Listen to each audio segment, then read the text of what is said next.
वजह से मैं वहाँ से यहाँ आ गया था। दरमियाना साल था, कौन लेता है कौन हज़म करता है।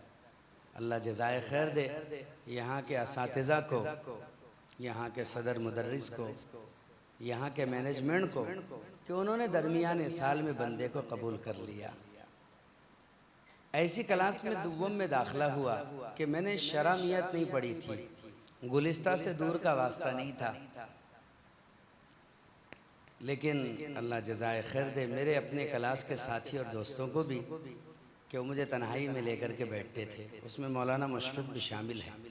मुझे तरकीब बहुत अच्छी नहीं आती थी। हज़रत मौलाना अब्दुल मतीन साहब मज़ाहिरी, अल्लाह इनको जज़ाए खैर अता फ़रमाए, इन्होंने मुझ पर शफ़क़त का बहुत बड़ा हाथ रखा।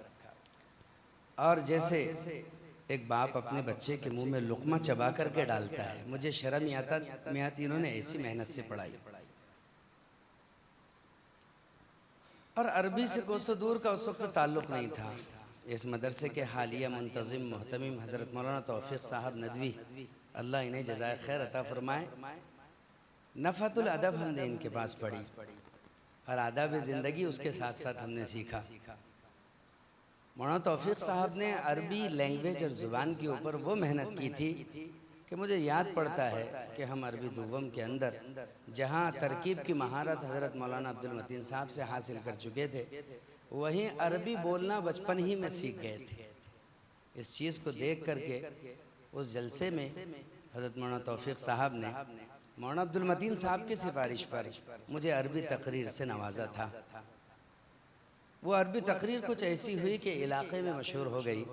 मैं जुब्बा मौलाना अब्दुल मतीन साहब का पहना हुआ था, मेरे पास जुब्बा तक पहनने के लिए नहीं था। जुब्बा बहुत लंबा था, अंदर से उसको कोता कर लिया, वो जुब्बा मैंने पहना। मैं जुब्बा मौलाना अब्दुल मतीन साहब का पहने हुए था और तकरीर हज़रत मौलाना तौफ़ीक़ साहब की कर रहा था। तकरीर वगैरह से जब फ़ारिग हुआ तो मौलाना तौफ़ीक़ साहब मुझसे मिले और कहने लगे कि इसको तो तुम हिफ्ज़ ऐसा रखो कि तुम जुमा का खुतबा भी दिया करो इसमें। चूँकि तकरीर जिहाद पर मुश्तमिल थी पूरी, मुफ्ती शाकिर जो अभी माशाल्लाह मुफ्ती बन चुके हैं वो उसका तर्जमा कर रहे थे, अब मैं तकरीर कर रहा था।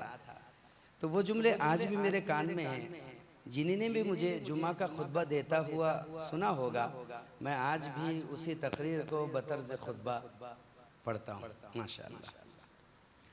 और चूँकि शरारत तबीयत के अंदर थी, लेकिन इस शरारत को कंट्रोल करने वाले मौलाना इरफान साहब थे, बेखौफ थे।